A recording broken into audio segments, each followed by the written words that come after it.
Hello and welcome once again to Combat Chat Podcast. Hope you enjoyed last week's episode with Mr. Sammy Cass. I really enjoyed putting that one together, something a little bit different, back to the interview format. Really enjoyed catching up with Sammy and planning on doing a little bit more with him, so stay tuned for more Sammy Cass. Heaps to get stuck into today. I watched a ton of fights this weekend. We have got RWS Muay Thai Super Series from Australia. Heaps to talk about for the upcoming hardcore promotions, 8 women, so we will get into all of that. But first, just the usual, you may be listening and not subscribed. You'd be doing me a huge favor if you could subscribe on YouTube and or your favorite podcast platform. And if you like what I do, why not tell a friend? That's the best way I can keep making the podcast and make sure as many people as possible hear it. So without further ado, let's get into round number 1.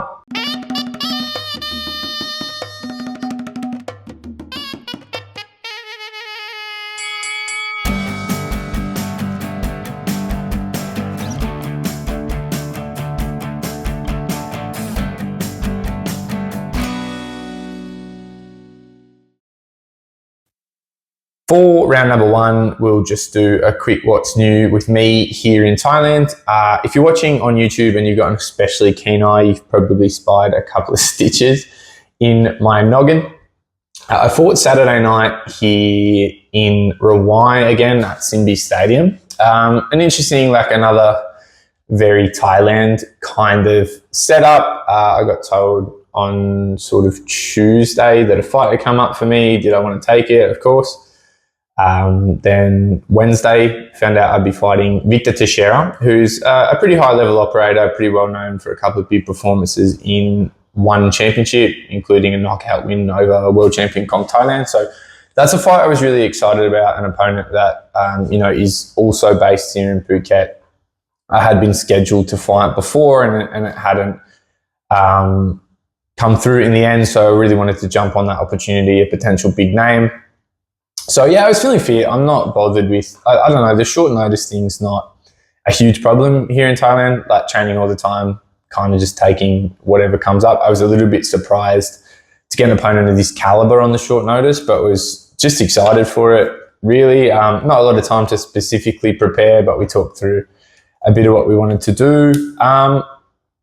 Pretty disappointing result in the end. I had a pretty clear plan, took a little bit too long to just kind of get going with it. And Victor is, super strong and just a real sniper. Once I started to get a little bit more comfortable and get on the front foot, ran into a counter right cross, which was nice, just sort of flashed me. Got up and entered the counter, and to be honest, started fighting a fair bit better after that. But it was kind of, I think, sort of turning into a pretty good battle. I was getting a little bit more comfortable in what I was aiming to do, but then a little bit more of the same very early in round 4. Victor caught a really nice counter elbow over the top, opened a really deep cut, got sent to the doctor. I thought it was okay in terms of spot, but it was bleeding sort of directly into my eye, and I was struggling to not kind of play with it and not flick the blood away. So fight resumed. We didn't fight a whole lot longer. I kind of kept sort of just chasing Victor down, who was then kind of just on the back foot trying to sort of hold his lead. Referee intervened again to send me back to the doctor, and I kind of knew second time around they weren't going to let me go back out. So doctor stopped it there early in the 4th. Not too much to say beyond that. I was a bit sooky earlier in the week, but it's done now. I'm happy for the experience. I'm hearing there's a pretty good chance Victor and I could fight again, which I'd be keen on. But for now, my priority is just resting properly, making sure this cut's not going to become a repeat problem. So giving it enough time. Which can be frustrating. Like when you're here in Thailand with your sole focus, fighting and training, the idea of taking a bit of time to get back into it is a little bit frustrating. But you just have to think a little bit more in the grand scheme. I've been very lucky to have, I think, 7 fights so far this year. And I think if I'm smart with how I get back into it, I could very easily have a couple more. So, happy for the experience. A little bit frustrated with myself, but I think I will take a lot from that. And really, this is the level that I want to be fighting at. it's very easy to just come to Thailand and have super winnable fights and convince yourself you're a hero. But, I feel like I've improved a lot. I think although I made some mistakes that I've been really working on ironing out in my time in Thailand, I did, I think, show some of the things I've improved on too. So a lot of good takeaways for me and my trainer as well. Excited to get back into it, but I'm going to take the proper rest. We'll be back into training this week. Should have my stitches out today and just kind of ease back into it and look to get something booked for, a few weeks time, a month's time or so. A slightly disappointing result, but still, can't dwell on the past. Happy with the trajectory of my career since I've been here. Happy with the improvements that I made and excited for the improvements I can make from this. So slightly disappointing result, of course, but no use crying over spilt milk. Let's keep going. For round 2 this week, let's head to the mailbag. Got a bunch of questions and discussion topics from you, and excited to get into these. First one, New South Wales women's only amateur event. This is cool. Really excited with how this has come together. If you're unfamiliar, the New South Wales Muay Thai Women's Committee has been putting together events to kind of bolster and encourage more female involvement in the sport, and they've been doing a really good job hosting in-house sparring days and seminars and just events to encourage community and create like kind of a safer space for women who are, potentially a little bit more apprehensive to get involved. And the numbers have been huge.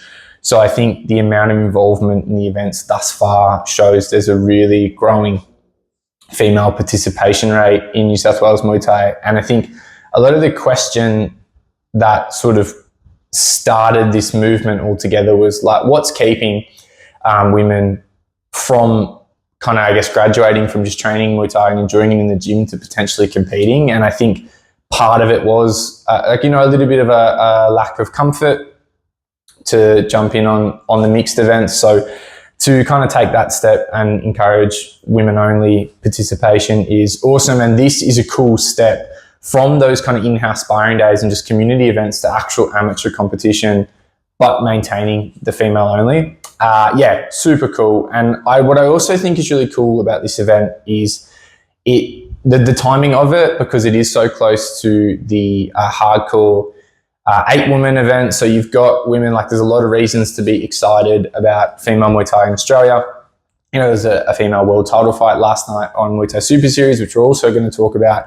A lot of reasons for women to be excited and wanting to get involved. And if there is that apprehension, it creates this kind of cool bridge to allow them to just get a feel for competing. I think this is such an exciting initiative. If you are a female who's involved in New South Wales Muay Thai and you are keen to get involved in the event, I really think you should. I believe registrations are still open, so I'll put some information in the episode description as to how you can do that. Chat to your trainer, get stuck in. I think this is sick. I'm really proud of what the girls have done with this. Really excited to see it. So super cool initiative. And I think there's other things going on in other states. I think I saw a female-only development day in South Australia this weekend too. Of course, Nakia and a league of their own doing super cool things through the Muay Thai League brand for women's-only events. So, anything that bolsters participation and gets more people involved in Muay Thai is great, and getting some focus in on creating a safe, comfortable space for women to get involved in Muay Thai, it helps everyone. So, love it. I'm yet to see a reliable ranking system for Australian Muay Thai. Has it fizzled out? This is an interesting question, and I've had different variations of the same question a number of times. And to be honest, my answer really is I don't know. I've, especially the last few years, not really paid a ton of attention to any attempts to rank people in Muay Thai. It seems like something that happens every few years, an announcement that there's now going to be Australian rankings and this is how it's going to work. And for the most part, you get kind of an initial iteration of the rankings and it's not updated, or it gets updated a couple of times. I know there's a newest one that is going around, and that it's a cool initiative, and it's a pretty thankless task maintaining a ranking system. I generally feel in the past, when ranking systems have come up, there's sort of been one major issue with it, whether it's rankings for one federation and so it excludes anyone who's not competing for that federation, or it relies on paid sign-up or something like that. It's very difficult. It's difficult at a global level to maintain rankings because rankings are always going to be somewhat subjective. I think usually my take is some rankings better than others, but the biggest question to ask about any ranking system is, what does it contribute to? Does any potential championship opportunities have to rely on a ranking? I don't think Australia's ever really had that. Like, there's been eligibility criteria, but not really like you have to hold a ranking. We talk about titles too much. They are generally pretty meaningless. I think, it can be hard to have a concrete system for how the rankings work. Is it points-based? Is it, you beat a fighter, you take their place in the rankings? I don't really know. And there's, no rankings that everyone agrees with. You can always find problems with them. I just think it's difficult. It's really difficult to keep up with every show and kind of spit out rankings based on that. I think another issue that you will have in Australia is it's hard when you've got like a lot of really top-heavy divisions to sort of, you have to understand that not all fights are the same. You can win 5-6 fights in a row and it maybe not warrant a massive leap up the rankings based on level of opposition. You've also got, for example, in weights like, 63.5, 67, 70, some really high level ties or former international stars that are now fighting in Australia. And it's, how do you rank the domestic fighters against guys like that? Should there come a point where you leave a domestic ranking if you hold a ranking internationally? Would that be the best way to maintain it? These are all questions I'm not smart enough to answer. I don't really know how it works. I'm always interested. Like, I personally don't pay that much attention. I think I watch enough of the fights where, I think rankings are a really useful tool for people who are somewhat uninitiated to kind of understand how everyone stacks up. Once you're really in it, you don't really need a ranking to know who's who, and that's probably why I don't pay that much attention. I noticed more recently rankings rely on kind of fighters submitting themselves, so that's always going to be somewhat lopsided. Some people will put their information forward and some won't. I guess what I'd say to that is I'm not really up to date on what the most recent rankings are and how they work, but it's just something that is so easy to fizzle out, and it's not really, I don't really think there's been a ranking in Australia in recent years that is worth kind of, as a fighter, paying attention to, or I don't think there's a ranking that's the ranking. It's just, I know guys pay a lot of attention to the WBC or WMO global rankings if they crack them. Like, I've bounced in and out of those. Even they kind of have their problems. It's just a very easy thing to fizzle out.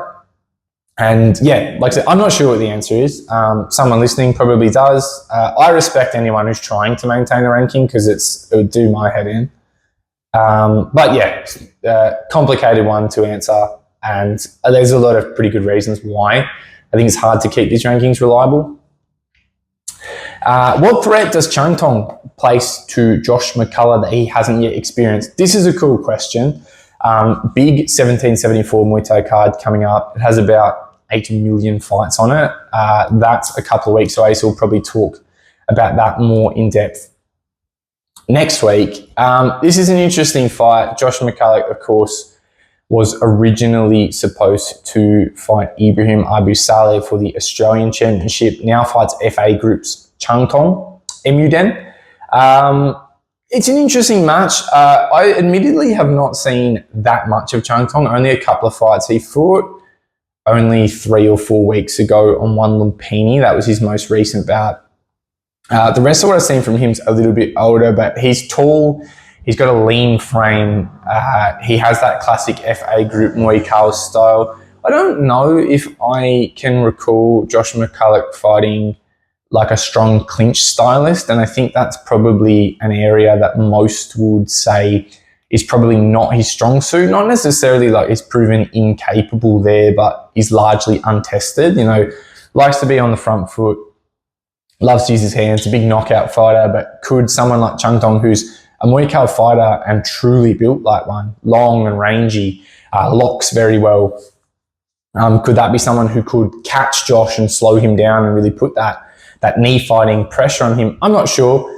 If you look at Chung Tong's recent fight, there is reason to believe maybe just the pressure offense and the boxing-based attack could be enough to, just kind of like confuse Chung Tong and make him unable to get that game going. Of course, has been fighting majority in Thailand.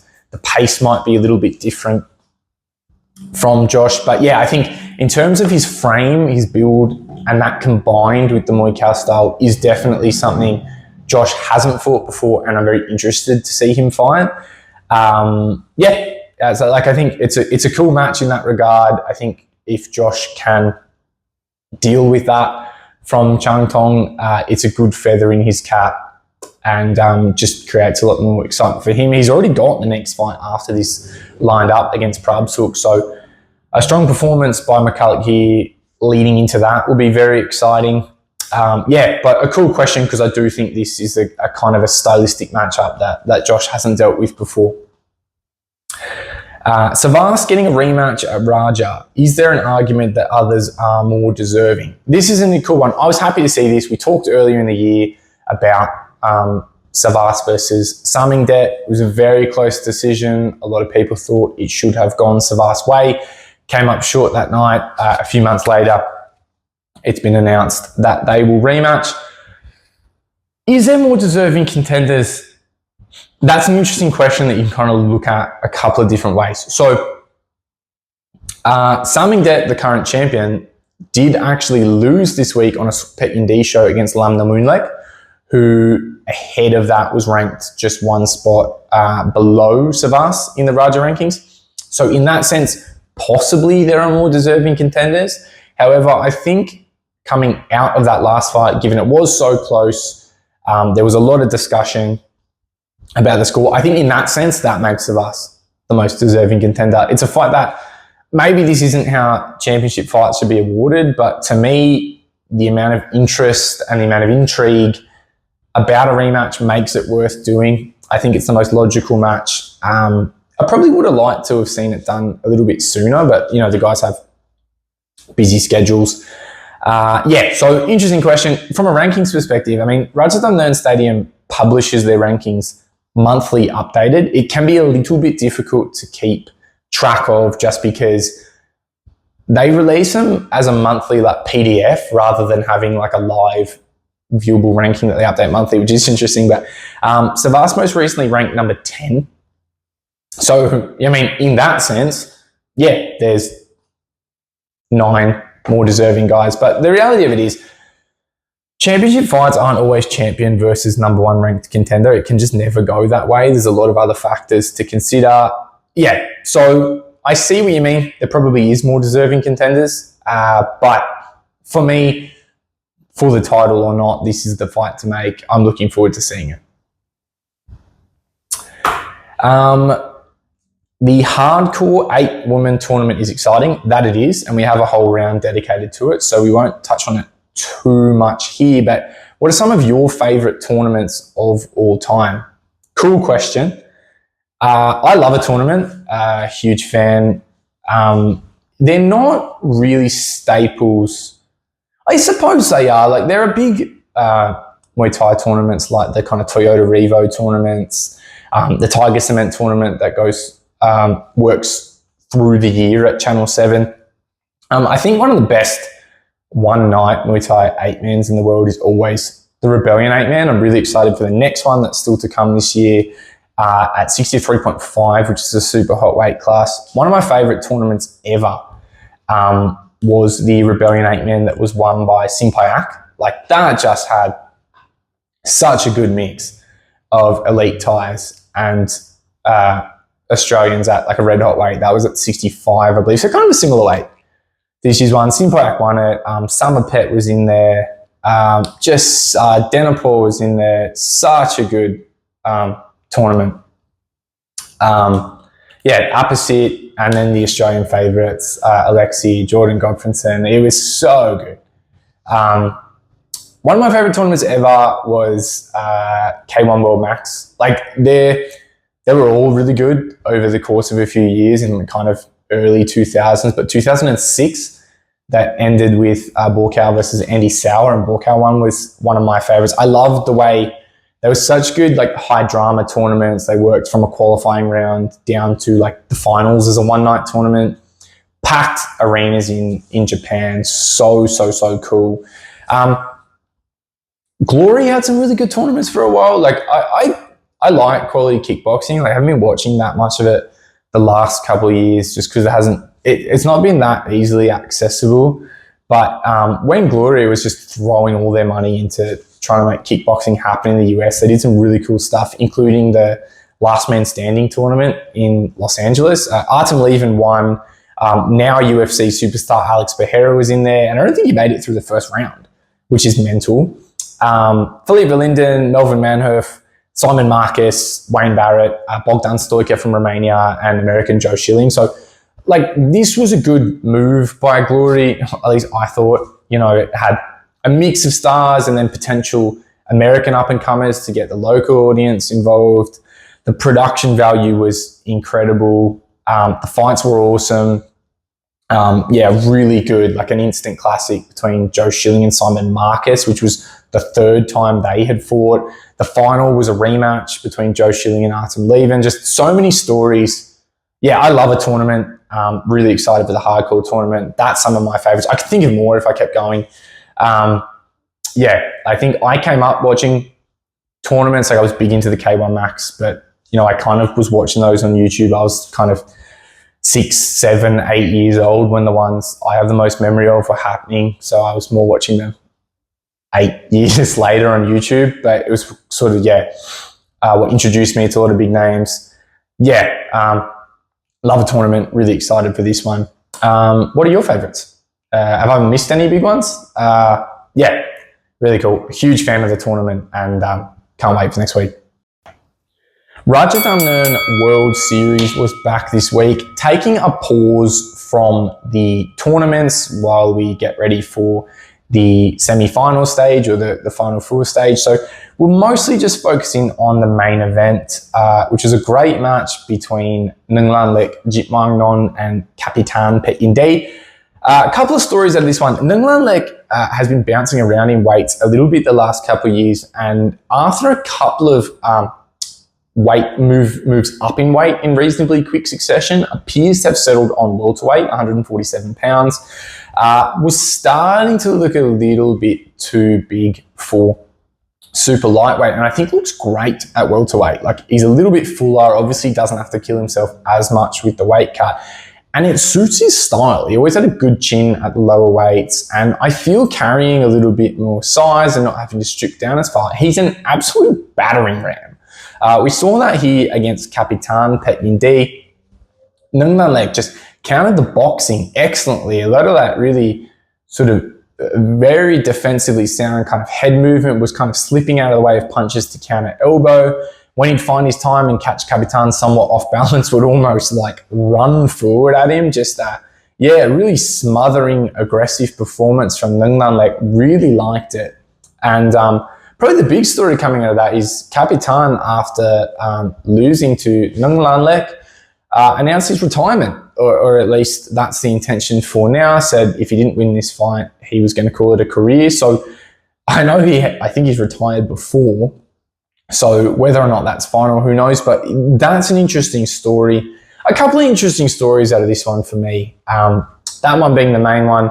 Capitan, one of a really strong stable of Petinde fighters that have dominated in recent years, now either calling it quits or stepping away from the camp. I think we're looking at a time where, Petinde probably is now due to rebuild as sort of a Muay Thai superpower. It's been an up and down couple of years with their talent, and this is how it works for camps. They, especially, the big Bangkok gyms that kind of buy in the fighters, they have kind of the top team for a number of years, and it was in that one championship era that Pet Indy was so strong. Capitan, Pet Moricott, just like a really strong stable of guys. And then they fell out with one championship, which kind of dispersed their talent. And then right off of that, you know, a couple of guys are getting to the end of their careers and starting to take a step back. So interesting call from Capitan. Nuenglanlek now, of course, emerges as a real force at his new weight, or his newish weight of welterweight. Takes the RWS interim welterweight championship, which lines him up potentially in the future for a shot at Topakil, who holds the main title, the undisputed title. The interim titles thing's interesting because, of course, the Raja World Series tournaments are going to warrant kind of the top 8 guys. And that will usually mean the champion's involved, which, you know, the RWS tournament championship is a different accolade from the stadium title. So it does kind of tie up the stadium title for the months that tournament goes on. So I suppose in years to come, you're going to see more frequent Raja interim champions, but it does become, I think, a little bit confusing for the viewer. There's a lot of belts going around with the tournament title, the stadium title, now quite regularly interim stadium titles, but it helps for promotion to put a championship on bout. So yeah, a lot of interesting things to come. I'm really excited for the final 4 in the RWS tournament there. And then of course we know whoever wins that, there is now an interim title waiting for his shot at the main championship. So yeah, of course, red hot weight class, welterweight always, and a lot of exciting matches to come there. Muay Thai Super Series, debut event.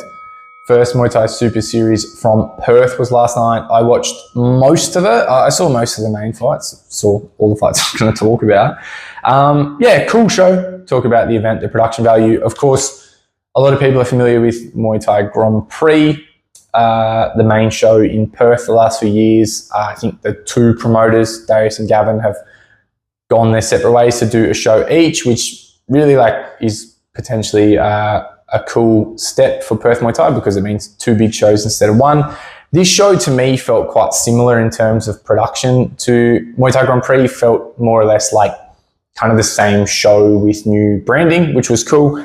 Looked to be a big crowd turnout. It always does for these shows. I think Perth probably does the best crowds in Australian Muay Thai. A big lineup, 21 fights. For me, if there's one thing that I find it hard watching with Perth Muay Thai sometimes, it's just that there still doesn't seem to be a clear distinction between professional and amateur.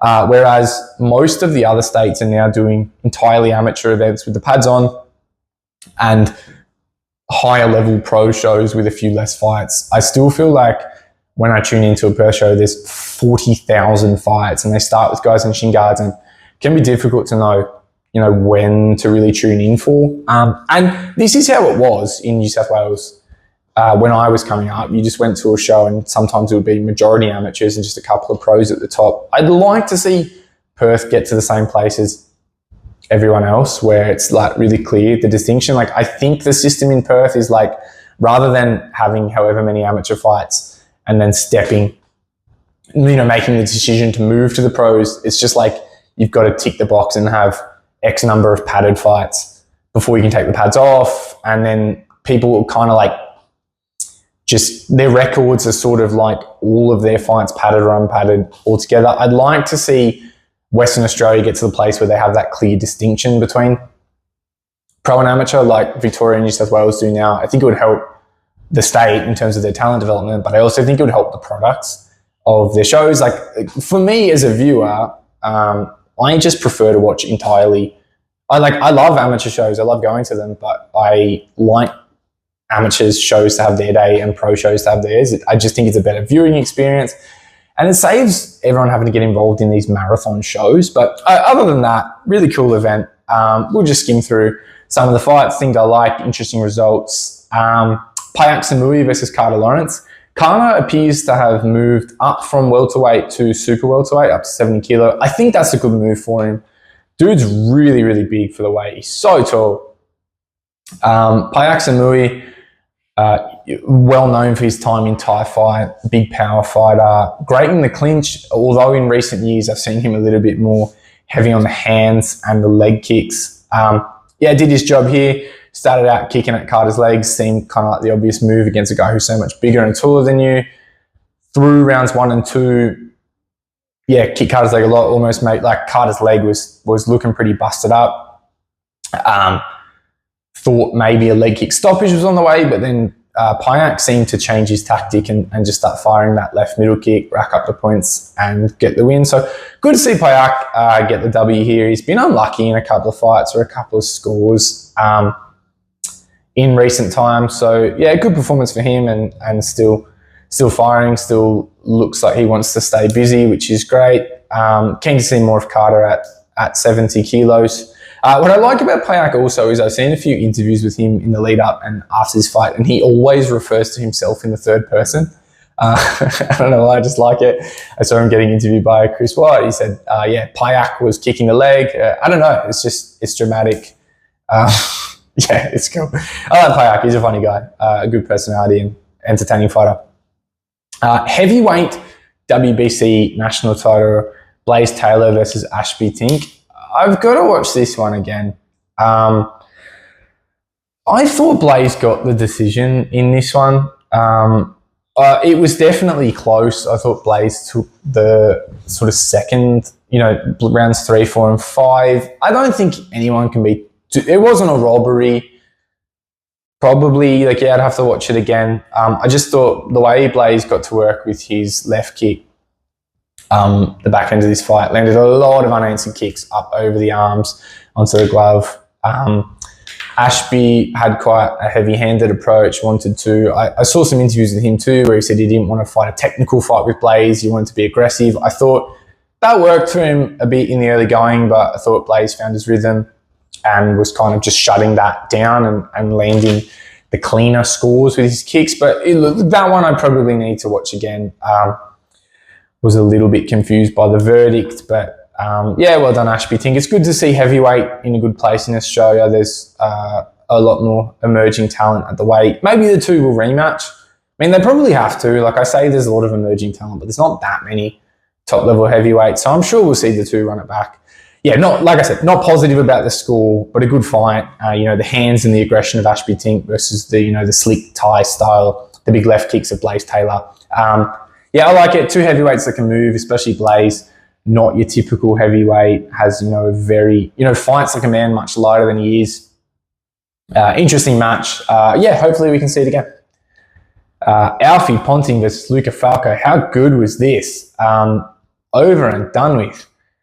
In one round, lightweight world title.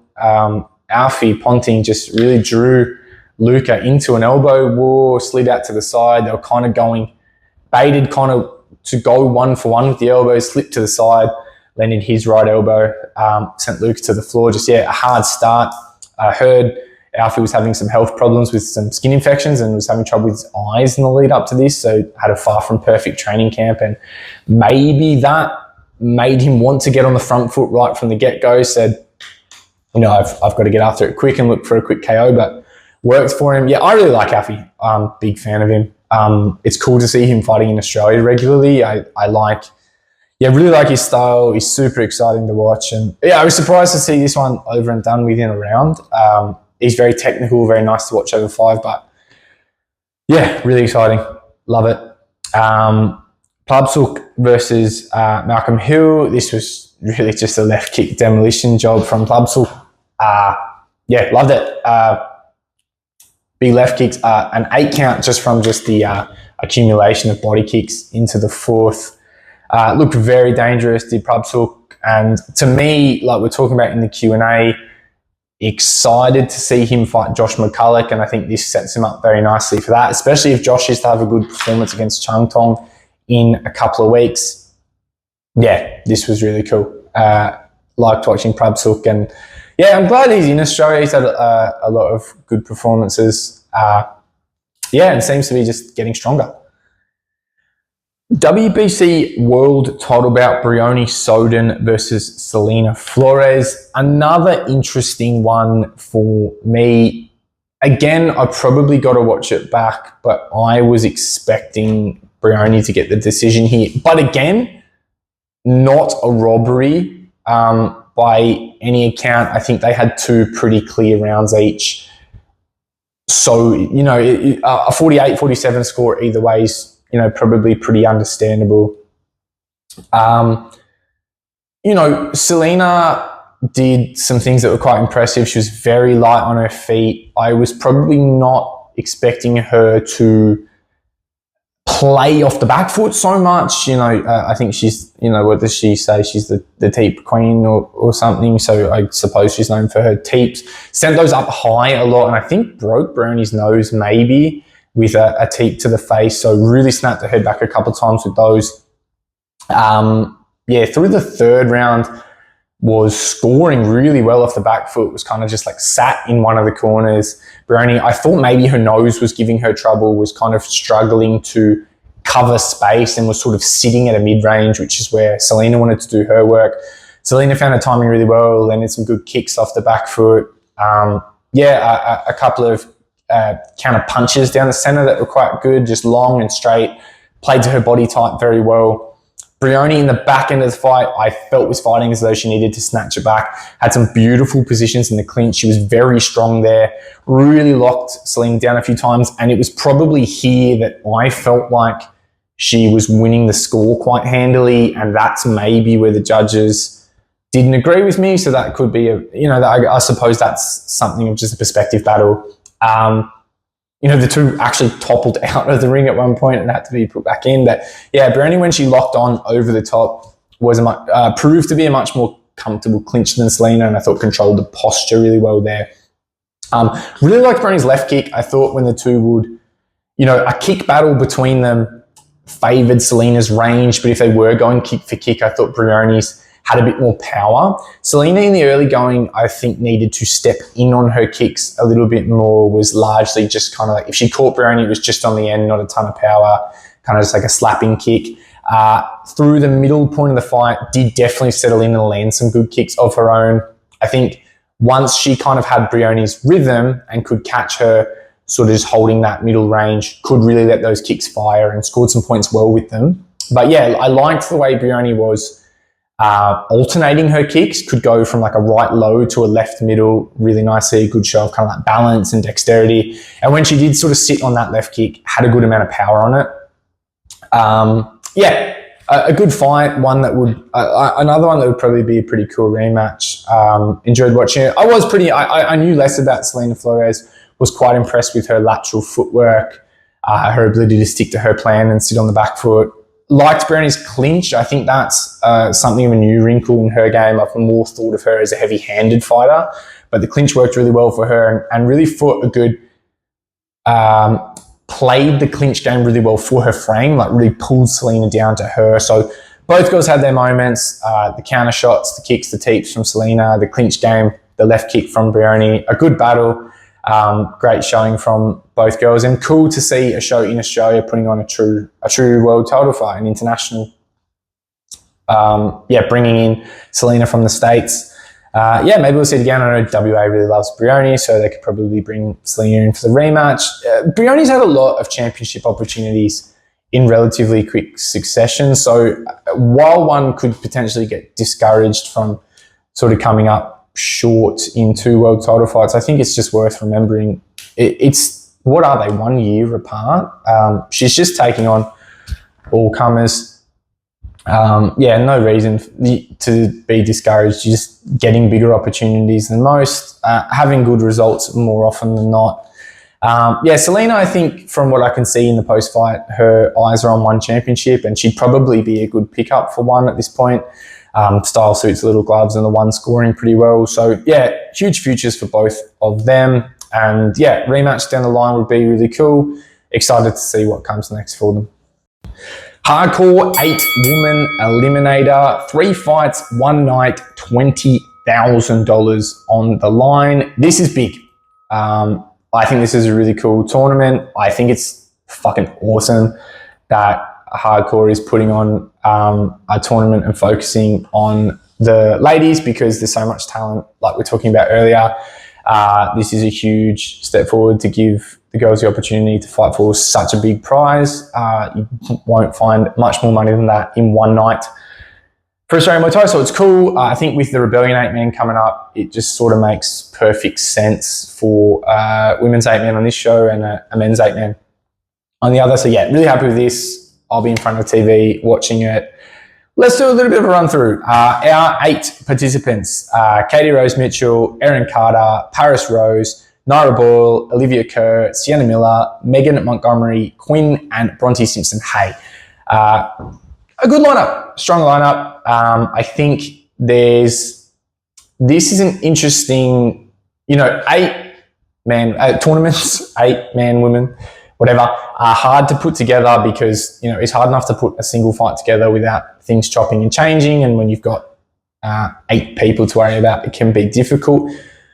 If I'm being completely honest, there were definitely some matchups that excited me more in the first kind of iteration of this tournament. Allegra Vickers would have been a really fun inclusion here. I know she's had to pull out for injury. There was some talk of Zoe Paturak dropping in weight to join this, and that didn't eventuate too, but we filled the 8 spot. How I view this tournament is more so than really any tournament I've seen in recent years, there's one very distinct favourite, and that is Katie Rose Mitchell. That is, I feel the top 2 girls in this tournament are Katie and Erin Carter. They fought earlier in the year and Katie won, so that's why I would have to say Katie's a pretty clear favourite. If I were a betting man, I would probably put my money on Katie. I think she's very well placed to take these. But anything can happen when you've got to fight 3 times in one night. Like if you're looking at a tournament and how fighters stack up against each other, it's a whole nother ball game when they've got to back it up fight after fight. Katie's got a pretty good style for an 8 woman. I think she's pretty durable, fights well over like 5 rounders and stuff. So I don't see any reason why the tournament format favours her less, but of course you pick up injuries. There's the adrenaline, there's recovering in between fights. It's really impossible to say. Even if a tournament has a clear favourite, it's really, really hard to say how things shake out on the night, as we know from watching tournaments over the years. What I am interested in here is how the draw is going to work.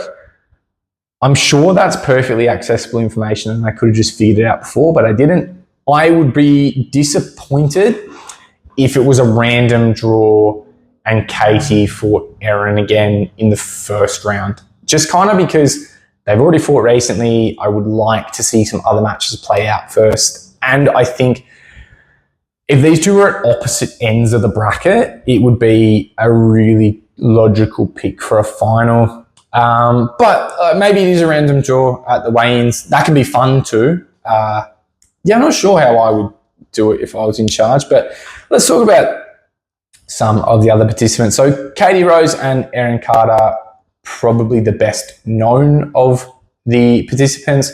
Like we said, they fought recently. Erin's also fought again since. So it's not an immediate rematch if they're to fight again. I know just based on the stage in career both are out, they would have both made a lot of developments. Worth noting, Katie Rose Mitchell has had a camp change for this fight. It will be her first fight representing Sitoton Muay Thai. She's moved to the other side of Sydney and is now training with my former stable there. So that's interesting. Does that make some changes to her game? I know she developed leaps and bounds under Reece Saliba at Machete. So she's made a strong move to kind of maintain that coaching quality. Erin Carter's fought again since, so you know she's made a lot of developments. Paris Rose and Sienna Miller actually recently fought each other in WA in what I think will be shortlisted for a fight of the year. It was, if you haven't seen it, again, I'll link it in the show notes. It was an absolute belter. This was awesome. Paris got the win in that one. So I think both kind of showed that they're very fun additions to a tournament, not just in terms of skill level, but action and ability to kind of just shake things up. There were a lot of elbows in that fight. There was blood. Naira Boyle, I've been enjoying watching. She came back from a pretty lengthy layoff think her first fight back might have been against Katie on another hardcore show. So that's another potential rematch in the lineup, but has been looking stronger and stronger as the fights have gone, a regular on Rebellion and Roots. Olivia Kerr, okay, that's one that I really want to point to as a potential dark horse in this tournament. I think hasn't had the same maybe kind of attention as some of the other girls fighting on different shows, but I have been really high on Olivia Kerr since she was quite young. She's very strong, packs a lot of power. I recall fought Brittany Thomas on Roots last year in a fight where I felt like she was quite unheralded.